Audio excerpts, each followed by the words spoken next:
Kayamanan ni Mayweather binida sa publiko. Makikita si Floyd na naglalakad dalang isang bag na puno ng pera at pinapakita pa ito.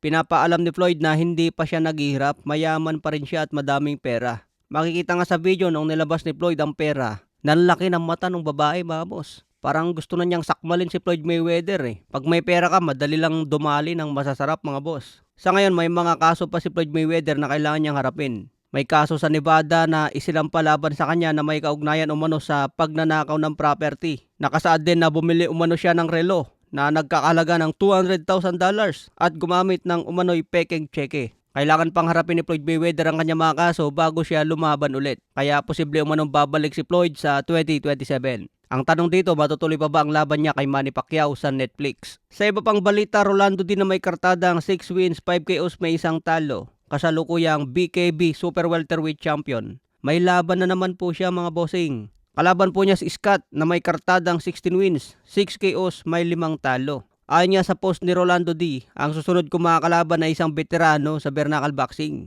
2 beses na siyang naging world champion sa BKB at 34 taong gulang na siya, mas bata sa akin. Maglalaban kami sa England na kanyang sariling bansa, kaya maaring ito ang pinakamahirap na laban sa buong karera ko. Si Scott ay isang Hall of Famer ng BKB, isa siya sa mga naging pundasyon ng sports na ito. Nasa BKB na siya noong ginawa ko pa lang ang aking debut sa UFC. Ito ang isa sa mga laban na maalala ko hanggang sa aking pagtanda.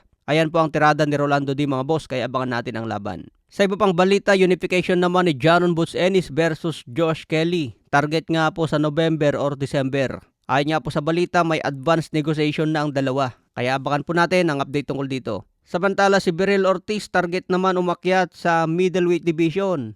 Kalaban po niya si Jermel Charlo. Ito yung dating nakalaban ni Canelo Alvarez. Target umano sa November 14 ng bakbakan. Magandang laban din ito para kay Beryl Ortiz dahil former undisputed champion yan si Jermel Charlo. Marami nga po ang nadismaya dahil dapat si Ortiz versus Jaron Ennis ang maglalaban eh. Pero nagkaroon pa sila ng tig-isang laban, mga boss. Malay natin, balang araw makita rin natin yung dalawa na magpukpukan sa ring.